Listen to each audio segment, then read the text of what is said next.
The frozen earth of the Ardennes forest crunched beneath Lieutenant James McKinley's boots as he made his way through the pre-dawn darkness of December 16, 1944. Frost clung to every surface like a crystalline shroud, transforming the Belgian countryside into a landscape of silver and shadow.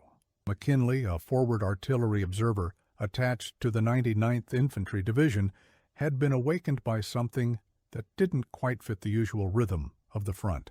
The silence was too complete, too deliberate. It was the kind of quiet that came before a storm. McKinley wasn't alone in sensing the unease that morning. Scattered across the thinly held American positions in the Ardennes, thousands of soldiers felt the same creeping dread. They didn't know it yet, but they were about to face the largest German offensive on the Western Front since 1940. What history would later call the Battle of the Bulge was beginning, and at its spearhead was one of the most fearsome military formations ever assembled, the 6th Panzer Army, led by SS General Sepp Dietrich.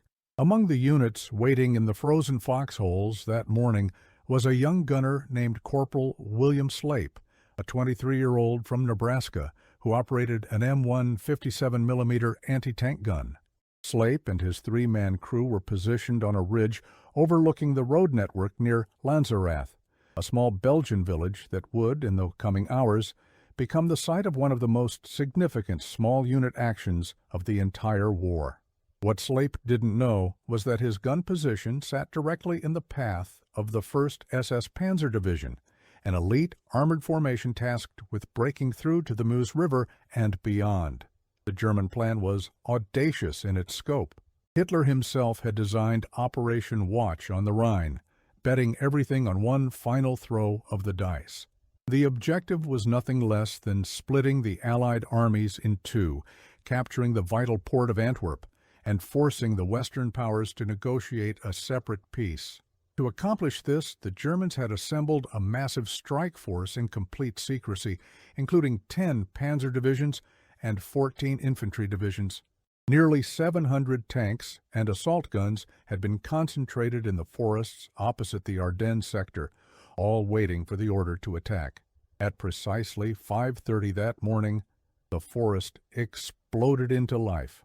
Hundreds of German artillery pieces opened fire simultaneously, their shells screaming across no man's land to crash into American positions. The barrage was unlike anything the men in the Ardennes had experienced. Many of them were green troops, fresh from training camps in the United States, assigned to what had been considered a quiet sector where veteran divisions could rest and new ones could gain experience.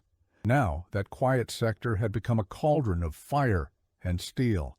Corporal Slape's position shook with each impact.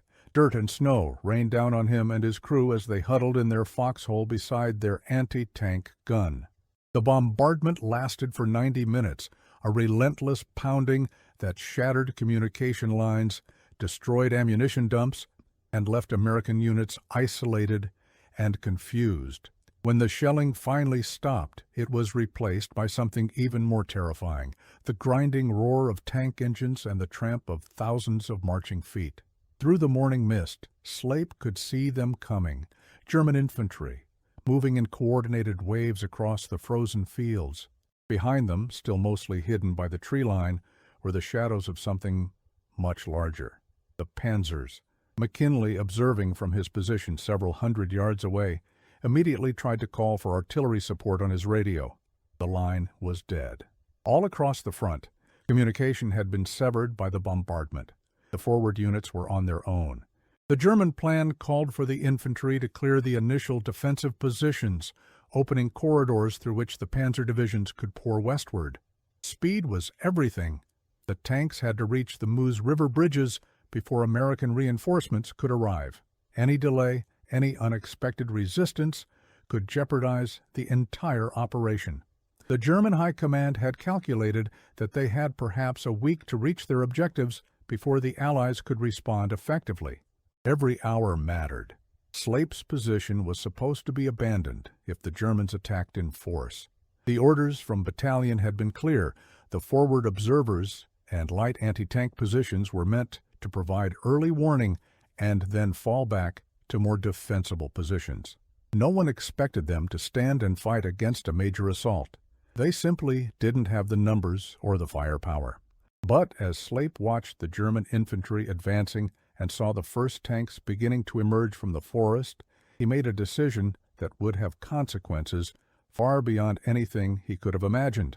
The anti-tank gun he commanded was a M1 57mm, a weapon that was already becoming obsolete by late 1944. Against the frontal armor of German Tiger or Panther tanks, it was nearly useless. But Sleip knew something that the tactical manuals didn't always emphasize. The gun could be deadly effective if used correctly, targeting the thinner side and rear armor or aiming for tracks and running gear. More importantly, the psychological effect of anti-tank fire could disrupt an armored advance, making tank commanders cautious, forcing them to deploy and scout instead of racing forward. Sleip turned to his crew, Gunner Private First Class Robert Morrison from Ohio, Loader Private Tommy Chen, a Chinese-American kid from California, and Ammo Handler Private Eddie Kowalski from Chicago. Their faces were pale in the gray dawn light, eyes wide with fear but also with determination. These men had trained together for months. They knew each other's movements, could operate their gun blindfolded if necessary. More than that, they trusted each other. "We're staying," Sleip said simply. There was no dramatic speech, no rallying cry, just a statement of fact. Morrison nodded. Chen crossed himself and whispered a prayer. Kowalski just spat in the frozen dirt and said, "Let's make them pay for every inch." What Sleip and his crew didn't know was that their gun position, along with those of several other small units scattered across the ridge, was about to become the hinge upon which the entire northern offensive would turn. The 1st SS Panzer Division, commanded by SS Colonel Joachim Peiper, was the spearhead of the German attack. Peiper's Kampfgruppe, or battle group, consisted of approximately 4,000 men and 100 tanks and other armored vehicles. This force was supposed to race through the American lines, capture key bridges, and drive all the way to Antwerp. The schedule called for them to be across the Meuse River within 48 hours. But first, they had to get past Lanzerath Ridge. The German infantry hit the American positions hard. The men of the 99th Division, despite being outnumbered and cut off, fought with desperate courage. Machine gun positions that should have been overrun in minutes held for hours. Foxholes that should have been abandoned became small fortresses. The Germans, elite Fallschirmjäger paratroopers of the 3rd Parachute Division, were some of the best-trained soldiers in the Wehrmacht. Yet they found themselves stalled, taking casualties, unable to advance as quickly as the timetable demanded. Behind the infantry, Peiper fumed. His tanks were idling in the forest, burning precious fuel, while the foot soldiers struggled to clear the American positions. Radio communications were chaotic. Reports were contradictory. Some said the Americans were withdrawing. Others insisted they were still fighting. Peiper knew that every minute of delay increased the chance that American reinforcements would arrive, that Allied air power would catch his columns on the roads, that the entire offensive would bog down. From his observation post, McKinley watched the battle unfold below him. He could see Sleip's gun position, see the German infantry moving forward in rushes, see the tanks waiting in the tree line. He had no way to call for artillery, no way to coordinate a larger defense. All he could do was watch and, when the opportunity presented itself, try to direct what few forces were available. The German paratroopers made their first serious push toward Sleip's position around 8 in the morning. They came in a coordinated rush, using covering fire and movement techniques that showed their training and experience.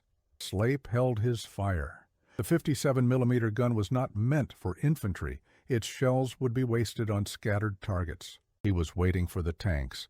They didn't have to wait long. As the German infantry pressed forward, confident that the American anti-tank positions had been destroyed or abandoned, the 1st Panzer IV tanks began to move up behind them. These were not the fearsome Tigers or Panthers that dominated the headlines, but they were still deadly, mounting a 75mm gun and sufficient armor to shrug off most American small arms fire. In the cold morning air, their exhaust formed billowing clouds as they rumbled forward. Morrison, the gunner, had his eye pressed to the gun sight. His hands were steady on the traverse and elevation controls, despite the cold and the fear. Years of training had made the motions automatic. Slape, acting as the gun commander, watched the approaching armor through his binoculars. He was calculating angles, distances, looking for the perfect moment. 1,200 yards, Slape called out. A lead Panzer moving left to right. Chen had already loaded an armor-piercing round. The metallic click as the breech closed was barely audible over the sounds of battle. Kowalski crouched beside the ammunition boxes, ready to pass up the next round the instant Morrison fired. They had practiced this sequence hundreds of times. Now it was real. 1,100 yards. The Panzer IV was moving slowly, carefully, its commander visible in the open turret hatch. He was scanning the ridge line, looking for threats, but the American positions had been well camouflaged, and the morning mist still clung to the low ground. 1,000 yards, the Panzer commander spotted something. Slape could see him bring up his binoculars, see him start to issue orders. The turret began to traverse, the 75mm gun swinging toward their position. They had been spotted. In seconds, that gun would fire, and the American position would be obliterated. "Fire!" Slape shouted. Morrison squeezed the trigger. The 57mm gun bucked violently, the muzzle blast kicking up a cloud of frozen dirt and snow. The armor-piercing shell screamed downrange at nearly 3,000 feet per second. Less than a heartbeat after Morrison fired, the round struck the Panzer IV on its right side, just below the turret ring. The shell penetrated. Inside the tank, the penetration created a deadly spray of molten metal and spalling. The German crew never had a chance. Secondary explosions ripped through the vehicle as ammunition cooked off. Fire bloomed from every hatch. The Panzer ground to a halt, smoke pouring from its interior. Crew members tried to bail out, but only one managed to escape the inferno. "Target stopped," Morrison called out, already traversing the gun to acquire the next tank. Chen had the breech open, was ramming home another armor-piercing round. The entire engagement, from firing to reloading, had taken perhaps 15 seconds. They had trained well, but now the remaining German tanks knew exactly where Slape's position was located. The 2nd and 3rd Panzers in the column began firing, their shells shrieking overhead or impacting in the frozen ground around the American gun position. Morrison was already tracking the 2nd tank, waiting for a clear shot. The Panzer was trying to present its frontal armor, the thickest part of its protection, to the American gun. "No shot, no shot," Morrison muttered, his eye still pressed to the sight. The Panzer continued to advance, firing as it came. One German shell struck the edge of the foxhole, detonating with a thunderous blast that showered the gun crew with dirt and stones. Kowalski cried out, clutching his arm where a piece of shrapnel had torn through his jacket. But he didn't let go of the ammunition box. "Hang on," Slape said, watching the approaching tank. "Wait for it." The Panzer was now less than 800 yards away, still coming forward, still presenting its frontal armor. But tanks can't move in a straight line forever. The terrain dictates their path. Obstacles force them to maneuver, and when they maneuver, they expose their flanks. A shell crater, probably from the morning's artillery barrage, appeared in the Panzer's path. The German driver, not wanting to risk the tank getting stuck or throwing a track, steered around it. For just a moment, perhaps 3 seconds, the tank's side armor was exposed to Morrison's gun sight. "Fire!" The second shot was as accurate as the first. The armor-piercing round punched through the Panzer's side plate and detonated inside the fighting compartment. This time there was no fire, no dramatic explosion. The tank simply stopped, its engine still running, but no one left alive inside to control it. 2 tanks down. But now the entire German column knew there was an active anti-tank gun on the ridge. Worse, from Slape's perspective, he could see more tanks emerging from the forest. Not just Panzer IVs now, but the distinctive silhouettes of Panther tanks, with their sloped armor and long-barreled 75mm guns. Against a Panther's frontal armor, the 57mm gun was virtually useless. This should have been the moment when Slape ordered his crew to abandon the gun and fall back. The tactical doctrine was clear. The mission of the anti-tank gun was to engage armor, inflict casualties, and then displace before being destroyed. They had accomplished their mission. They had destroyed 2 enemy tanks. Now they should withdraw while they still could.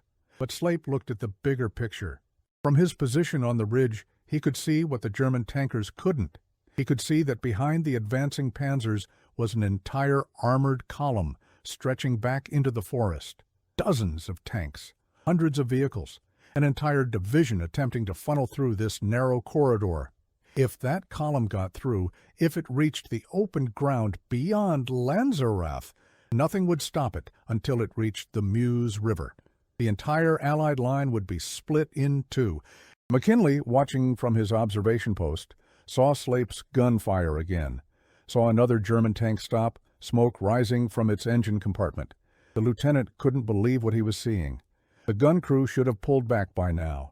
They had to know they were hopelessly outnumbered. They had to know that German artillery would soon be ranging in on their position. Yet they were still fighting.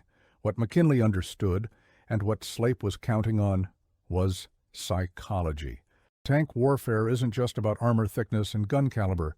It's about confidence and momentum. A Panzer column that's racing forward unopposed is a terrifying force. But a column that's taking casualties, that's losing tanks to an unseen enemy, becomes cautious. Commanders order their tanks to deploy into fighting formation instead of column. They bring up infantry support. They call for artillery. They scout, all of which takes time.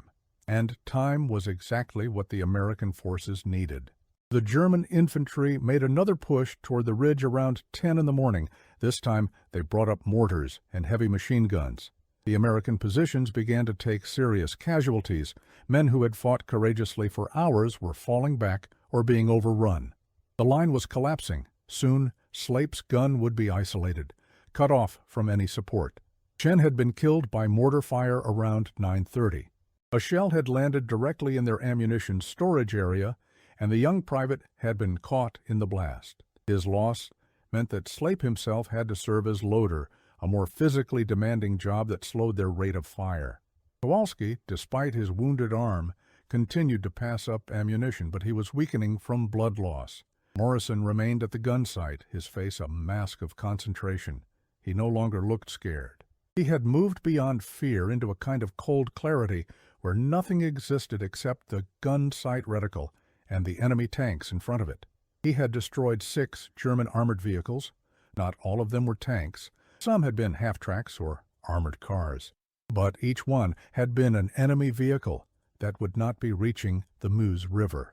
The Panthers had deployed now, spreading out across the valley below the ridge.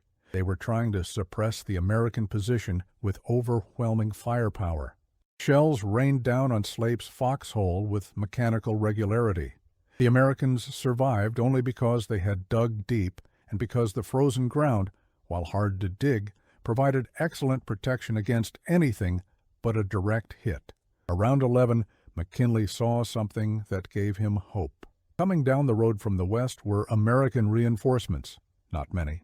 A platoon of tank destroyers from the 634th Tank Destroyer Battalion, mounting 3-inch guns that could actually threaten the Panthers' frontal armor. They were moving into position to support what remained of the American line. But to reach effective firing positions, they needed time. Time for the German armor to be fixed in place, focused on the ridge, not paying attention to their flanks. And Slape's gun, still firing despite everything, was providing exactly that distraction. Pieper, at his command post several miles to the rear, was receiving increasingly frustrating reports. The American resistance at Lanzerath should have been crushed hours ago. His schedule called for his lead elements to be approaching the Meuse River by now.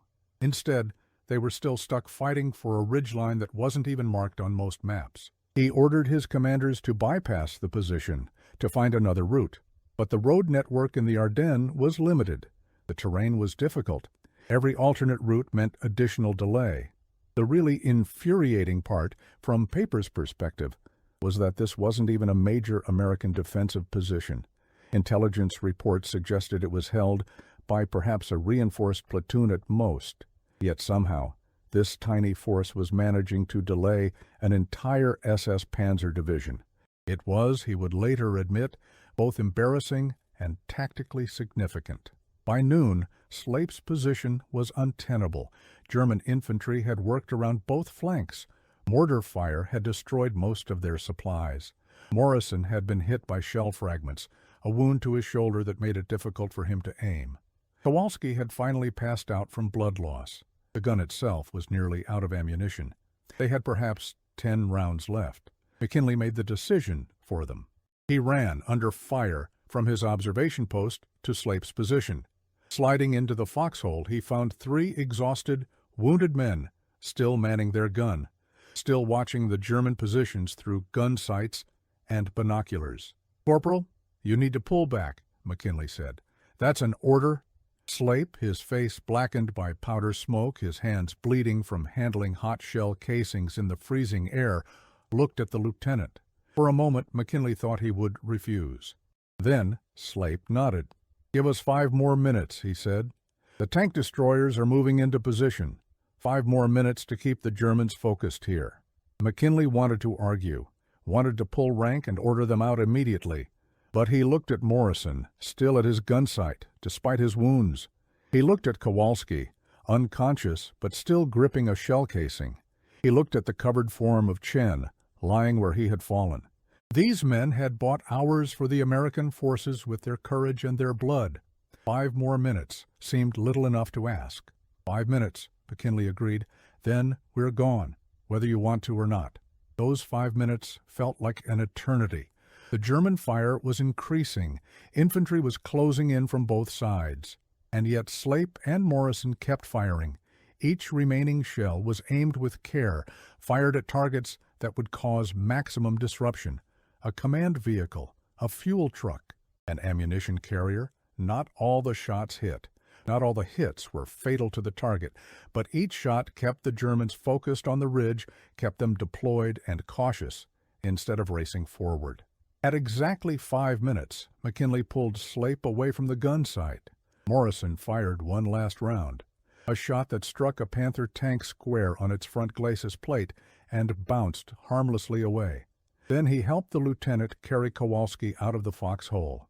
Slape paused to look back at their gun, still intact, still loaded with its final few rounds. "Shame to waste it," he said. McKinley pointed toward the west, where American tank destroyers were now in position, their guns beginning to engage the German armor. "You didn't waste anything, Corporal. Now move." They half-carried, half-dragged Kowalski through the snow, using a communications trench that led back toward the American secondary defensive line. German small arms fire kicked up snow around them. Mortar rounds walked across the ridge behind them. But somehow, miraculously, they made it.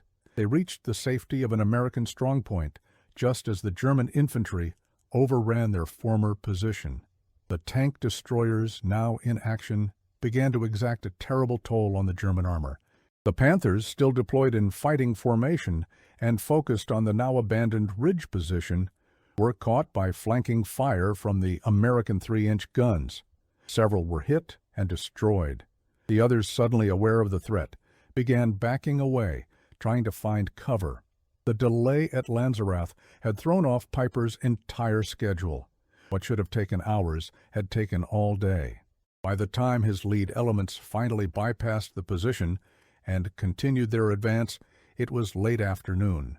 Night was falling, and the American commanders now knew where the main German thrust was aimed. Reinforcements were already being rushed to block the routes to the Meuse. Over the next week, as the Battle of the Bulge raged across the Ardennes, the pattern established at Lanzerath repeated itself at dozens of locations. Small American units, often outnumbered and outgunned, refused to give ground without a fight. They delayed German columns for hours or days. They destroyed fuel trucks and ammunition carriers. They forced the German commanders to deploy and fight instead of racing forward. Each delay, each hour bought, allowed the Allies to rush reinforcements to critical points. Piper's Kampfgruppe, the spearhead of the entire German offensive, never reached the Meuse River. It got close, reaching within a few miles of Dinant, but was eventually surrounded and forced to abandon its vehicles and escape on foot. Other German formations fared better, creating the famous bulge in the Allied lines, but none achieved the breakthrough that Hitler had envisioned. By the end of December, the offensive had failed. By late January, the Allies had pushed the Germans back to their starting positions. The cost had been tremendous, nearly 80,000 American casualties. But the German army had lost irreplaceable men and equipment that could never be replaced. Years later, military historians studying the battle would identify Lanzerath Ridge as one of the key points where the German offensive was delayed just enough to allow the Allies to respond. The fight there, by a reinforced platoon of the 99th Infantry Division and attached units, had held up an entire SS Panzer division for almost 24 hours. The analysis of that action noted with particular interest the role played by forward anti-tank gun positions that, contrary to doctrine, had refused to withdraw when overrun. Slape was awarded the Silver Star for his actions that day. Morrison received the Bronze Star with Valor Device. Kowalski survived his wounds and received the Purple Heart, along with the Bronze Star. Chen was posthumously awarded the Silver Star, presented to his family at a ceremony in San Francisco after the war. McKinley was promoted and went on to serve as a battalion operations officer for the remainder of the European campaign. But the real significance of what they did that day goes beyond medals and commendations. In warfare, there are moments when individual decisions made by ordinary soldiers in extraordinary circumstances can influence the course of entire battles. Slape's decision to hold his position, Morrison's decision to keep firing, Chen's sacrifice, Kowalski's endurance, these were not grand strategic decisions made in distant headquarters. They were the choices of tired, scared young men who saw what needed to be done and did it, regardless of the personal cost. The pattern that emerged from Lanzerath was studied in military academies for decades afterward. The lesson wasn't that soldiers should routinely disobey orders or that small units should stand and fight when outnumbered. Rather, it was about understanding the larger tactical situation and making informed decisions in the moment. Slape had recognized that his gun position, while vulnerable and ultimately untenable, was serving a vital purpose in the larger battle. He had understood that the time his crew bought with their courage would allow reinforcements to arrive and deploy. He had, in the midst of chaos and fear, made a calculated decision that happened to be exactly right. Not every soldier who finds himself in such a situation will make the right call. Many times, withdrawal is the correct tactical decision. Standing fast can be suicidal foolishness rather than heroic determination. What made Slape's decision work was his understanding of the broader situation, his accurate assessment of what his gun could accomplish, and his crew's skill and courage in executing their mission. The Battle of the Bulge was ultimately decided by many factors. Allied air power, once the weather cleared, devastated German columns. The tenacious defense of Bastogne by the 101st Airborne Division denied the Germans a critical road junction. The rapid response of Patton's Third Army, driving north through terrible weather to relieve Bastogne, cut off German penetrations. Superior Allied logistics meant that American units could be reinforced and resupplied, while German units ran short of fuel and ammunition. Strategic reserves allowed the Allies to plug gaps in their lines faster than the Germans could exploit them. But underlying all of those larger factors were thousands of small actions, individual decisions by soldiers and small unit leaders who refused to panic, who kept fighting when the situation seemed hopeless, who bought time for the larger forces to respond. Slape's gun crew at Lanzerath was one of those small actions. In isolation, it seems minor, but viewed as part of the larger tapestry of the battle, it was a crucial thread. In the decades after the war, Slape rarely spoke of his experiences at Lanzerath. He returned to Nebraska, married his high school sweetheart, raised a family, worked as a mechanic. The war was something that happened to him when he was young, but it wasn't who he was. Morrison went to college on the GI Bill. became a teacher, spent his career educating children in rural Ohio. Kowalski returned to Chicago, worked in his father's butcher shop, never quite recovered full use of his wounded arm, but never complained about it either. They stayed in touch, the three survivors of that gun crew. Christmas cards, occasional phone calls, a reunion every few years. They never talked much about the war when they were together. What was there to say? They had been there. They knew what had happened. The words weren't necessary. But each of them, in quiet moments, remembered the other men they had served with. Chen, who never got to see his family again, whose parents received a flag and a medal and condolences from a government that had once interned them in camps because of their ancestry. The infantry platoon that had held the ridge until being overrun. The tank destroyer crews who arrived just in time. The medics who braved fire to reach the wounded. The thousands of other soldiers who had fought and died in those snow-covered Belgian forests. McKinley went on to have a distinguished military career, eventually retiring as a colonel. He wrote several articles about small unit leadership, often using the example of Slape's gun crew to illustrate his points about initiative and tactical awareness. He remained convinced that the actions at Lanzerath had been more significant than most historians realized. In his view, if Pieper's Kampfgruppe had gotten through on schedule, if it had reached the Moose bridges intact, the entire Battle of the Bulge might have unfolded very differently. The 99th Infantry Division, which bore the brunt of the initial German assault, earned a Presidential Unit citation for its defense.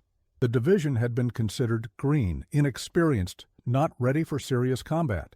Yet when tested, it had held, not perfectly, not without terrible losses. But it had held long enough for reinforcements to arrive. That's all that was asked of them, and they delivered. The German perspective on Lanzerath is instructive. In post-war interviews, several officers from the 1st SS Panzer Division expressed frustration about the delays they encountered during the first day of the offensive. They had expected to brush aside scattered American outposts and race for the Meuse. Instead, they had found themselves bogged down, fighting for every mile, taking casualties from what seemed like every foxhole and hedgerow. The American defenders, they noted, had been remarkably stubborn, refusing to retreat even when surrounded and outgunned. Piper himself, in his interrogation after the war, identified several critical delays during his drive west. One of them was the unexpected resistance at Lanzerath. He couldn't understand why the Americans there had fought so hard for what appeared to be an indefensible position. From his perspective, they should have withdrawn, preserved their forces for a better defensive line. The fact that they stayed and fought, even when it seemed futile, had disrupted his timetable and allowed American reinforcements to deploy. What Piper missed, what many professional soldiers of that era missed, was that in modern warfare, time is often more valuable than ground. The German offensive plan required speed.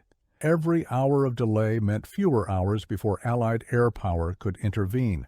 Every hour of delay meant more American reinforcements arriving. Every hour of delay meant more German fuel being consumed without achieving objectives. The men at Lanzerath understood this intuitively, even if they couldn't articulate it in professional military terminology. They knew that holding their position, even temporarily, was helping the larger Allied effort.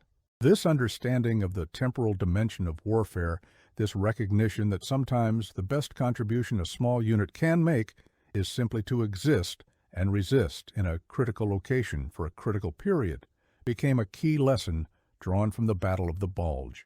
It influenced American tactical doctrine for decades, emphasizing the importance of small unit initiative and the need for junior leaders to understand the commander's intent so they can make informed decisions when communications break down. The anti-tank gun that Slape and his crew operated that day was recovered by American forces when they retook the ridge several days later. It was battered and scarred from German fire, but still functional. It was sent back to a depot, refurbished, and presumably sent back into action somewhere else. No one thought to preserve it as a historical artifact. It was just another piece of equipment in an army that had millions of such pieces. But, in a sense, That anonymous gun represents something important about the Second World War. It wasn't won by dramatic, Hollywood-worthy heroics, though such moments certainly occurred. It was won by millions of ordinary people doing difficult, dangerous jobs with skill and determination. It was won by soldiers who stood their ground when it would have been easier to run. It was won by officers who made the right tactical decisions in the fog of war. It was won by workers in factories, by farmers growing food, by everyone who contributed to the vast effort required to defeat tyranny. Slape's decision to hold his position was not a case of reckless insubordination. He wasn't defying orders out of pride or stubbornness. He was making a tactical judgment based on his assessment of the situation. He saw where the German armor was concentrating. He saw that his gun position was delaying that concentration. He calculated that the delay was worth the risk. And he was right. This kind of informed initiative is what the American military has always tried to cultivate. The concept of mission command, where junior leaders are given the commander's intent and then allowed to determine how best to achieve it, was reinforced by examples like Lanzerath. Slape understood the larger mission, which was to delay the German advance. The specific orders about when to withdraw were subordinate to that larger mission. When he made the decision to stay, he was serving the mission even while technically disobeying the letter of his orders. Not every military establishment encourages this kind of initiative. Some armies prize obedience above all else, creating rigid hierarchies where orders must be followed precisely regardless of circumstances. The American military, at its best, has tried to strike a balance, emphasizing obedience and discipline while also encouraging adaptability and initiative. The Battle of the Bulge demonstrated the value of that approach. American units that found themselves cut off didn't simply surrender. They formed defensive perimeters. They fought their way back to friendly lines. They improvised solutions to unexpected problems. The German military of that era had its own tradition of mission command, called Auftragstaktik.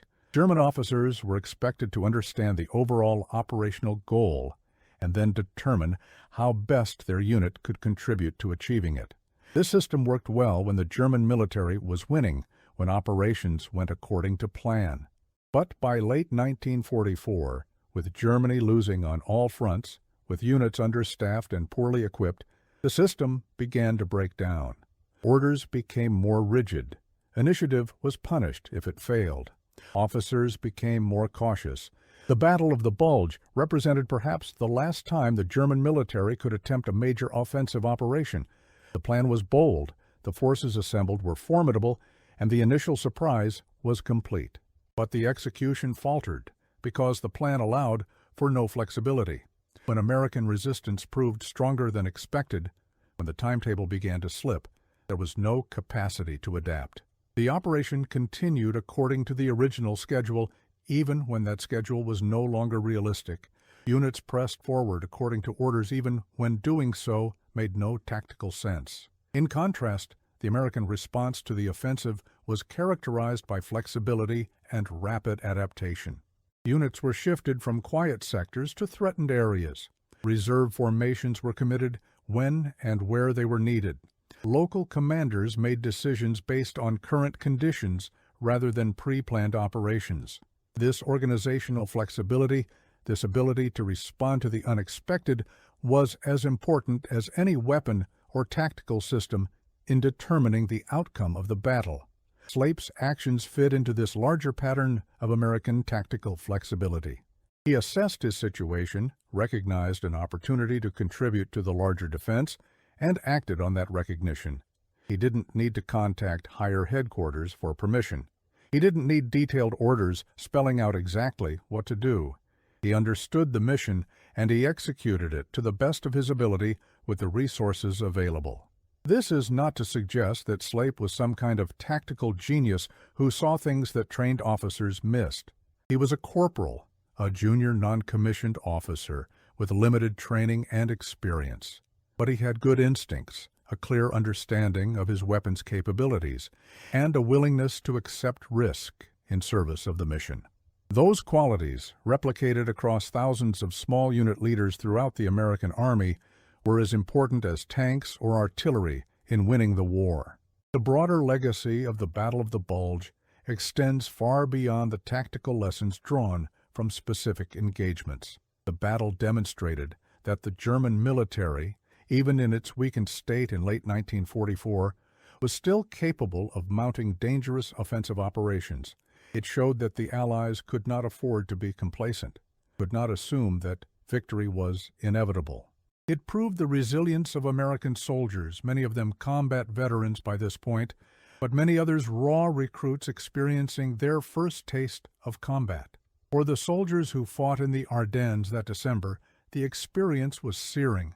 The cold was brutal, with temperatures dropping below 0 Fahrenheit. Many casualties were from frostbite and exposure rather than enemy action. Ammunition froze. Vehicle engines wouldn't start. Foxholes had to be chipped out of frozen ground with picks and explosives. And through all of this, men still had to fight, to make life-or-death decisions, to take care of their comrades. The Battle of the Bulge was the largest and bloodiest battle fought by American forces in World War II. American casualties exceeded 80,000, including nearly 20,000 captured when units were surrounded and overwhelmed. German casualties were approximately 100,000. For both sides, these were losses that could ill be afforded. The Germans, in particular, had expended their last mobile reserves in an offensive that failed to achieve its objectives. The tanks, the fuel, and most importantly, the trained soldiers lost in the Ardennes could never be replaced. When the Allies resumed their offensive in early 1945, the German military was too weak to offer effective resistance. The war in Europe would end less than 5 months after the Battle of the Bulge concluded. For Slape and the other veterans of Lanzerath, the end of the war brought its own challenges.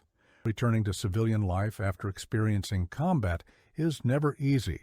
The skills that kept them alive in Belgium, the heightened alertness, the instant readiness to respond to threats, the bone-deep wariness, were not useful in peacetime. Many veterans struggled with what we now call post-traumatic stress disorder, though in that era it was poorly understood and rarely treated effectively. Slape dealt with his war experiences by compartmentalizing them. When he was working in his garage, fixing engines and transmissions, he could lose himself in the mechanical problems, in the satisfaction of making something broken work again. When he was with his family, he focused on being present, on being a good husband and father, on creating a life that had nothing to do with war. Only occasionally, usually late at night, would the memories surface unbidden. The smell of diesel fuel would remind him of German tanks.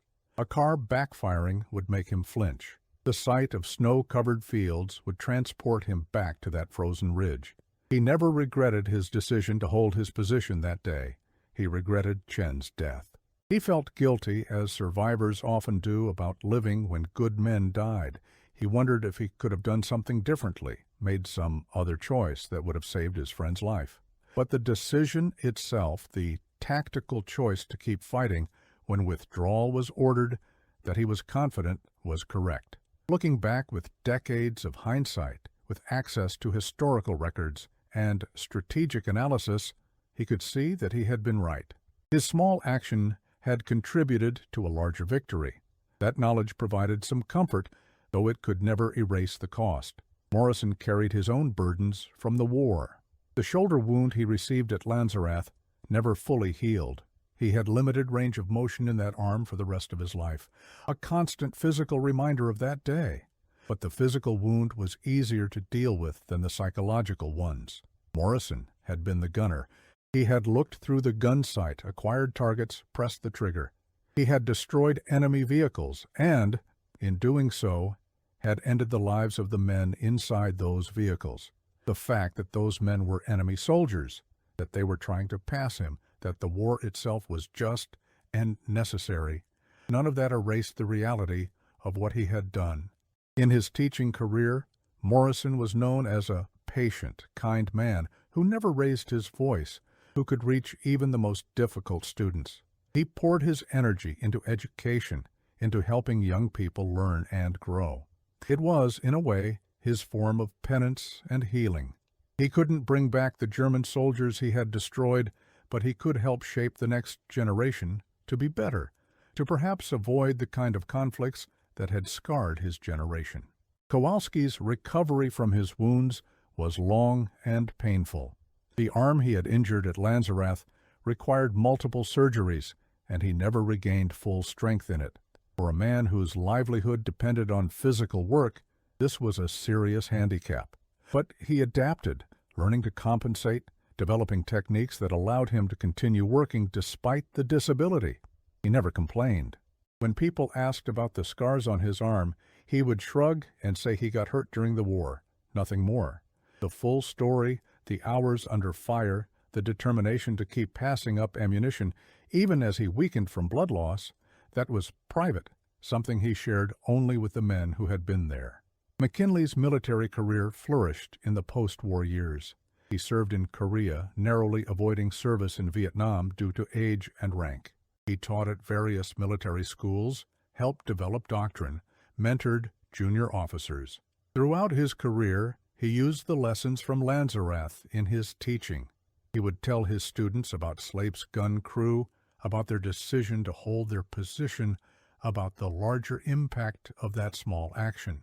He emphasized the importance of understanding commanders' intent, of making informed decisions in chaotic situations, of accepting calculated risks in service of the mission. Some of his colleagues criticized this approach, arguing that he was essentially encouraging insubordination.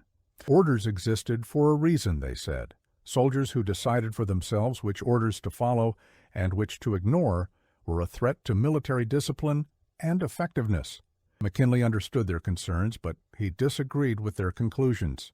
In his view, the kind of warfare the American military would face in the future would require more initiative from junior leaders, not less. Battles would be too fast-moving, too chaotic for centralized control.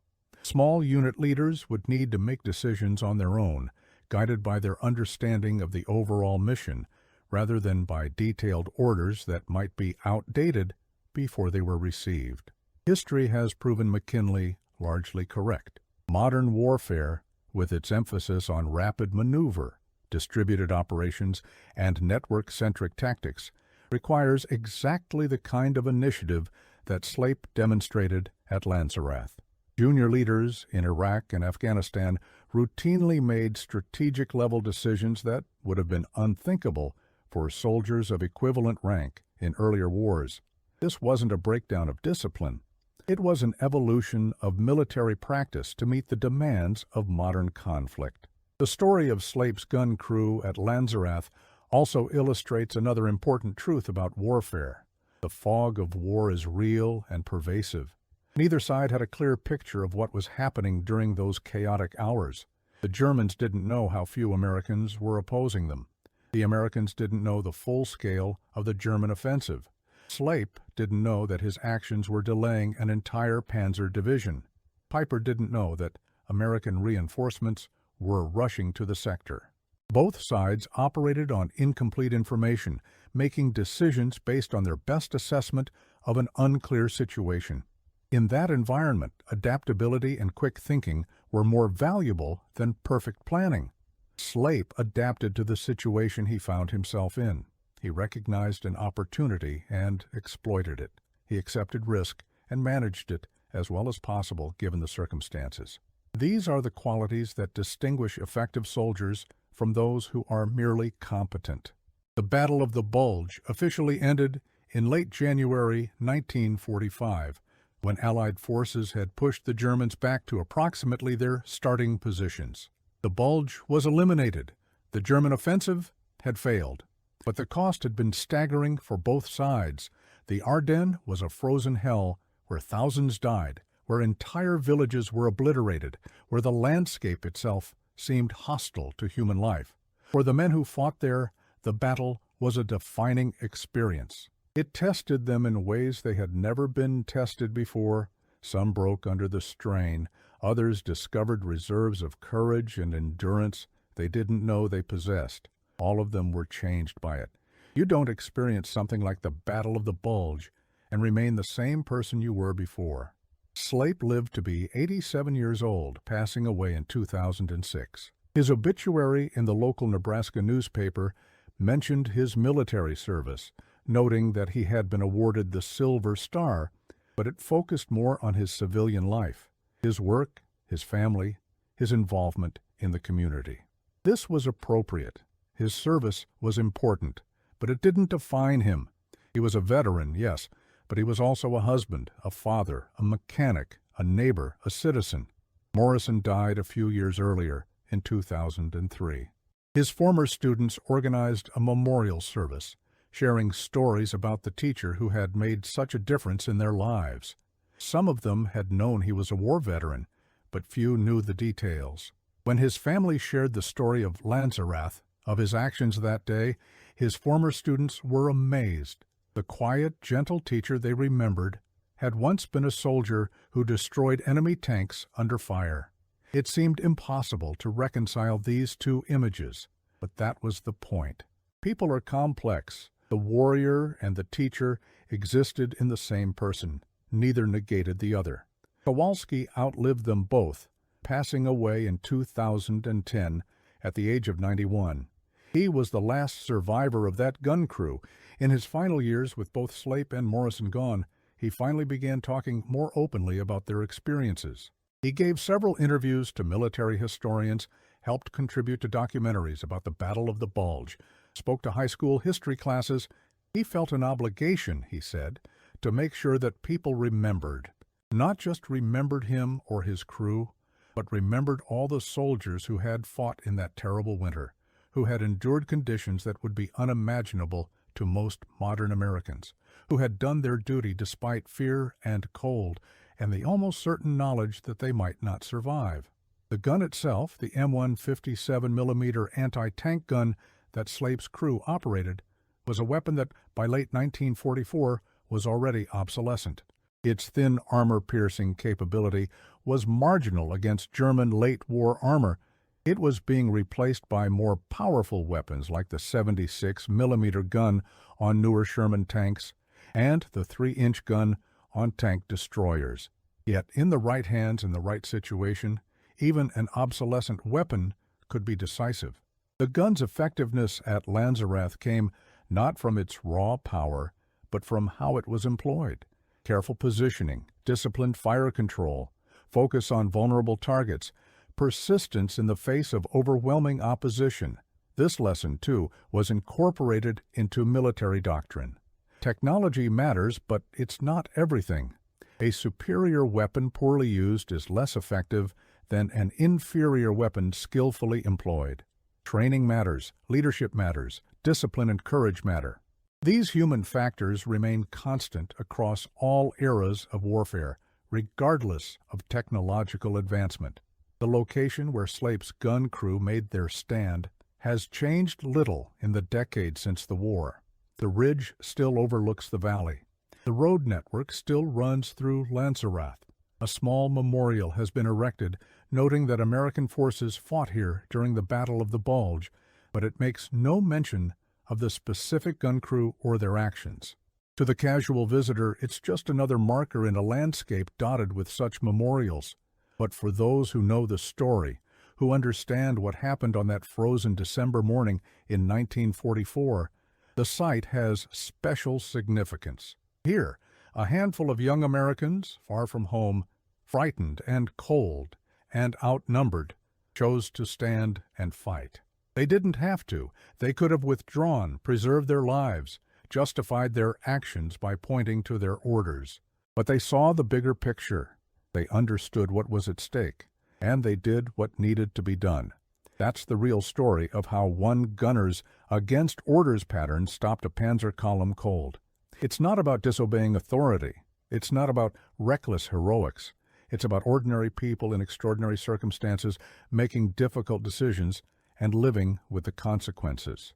It's about understanding that sometimes the right tactical decision contradicts the letter of your orders but serves the spirit of the mission. It's about courage, not just in facing enemy fire, but in accepting responsibility for your choices. William Slape and his crew did not single-handedly win the Battle of the Bulge. They were one small part of a vast military machine involving hundreds of thousands of soldiers, airmen, and support personnel. Their action alone did not determine the outcome of the battle, but their action mattered. It bought time, it delayed the enemy, it contributed to the larger victory, and sometimes, in war as in life, that's all that can be asked, that we do our part, that we contribute what we can, that we stand when standing is required. That cold December morning in the Ardennes, Corporal William Slape and his gun crew did exactly that. They stood. And in standing, they became part of history, a small but significant example of courage and tactical judgment, and in one of the most important battles of the 20th century. Their story deserves to be remembered, not just for what they did, but for what they represent, the ordinary Americans who, when tested, proved to be anything but ordinary.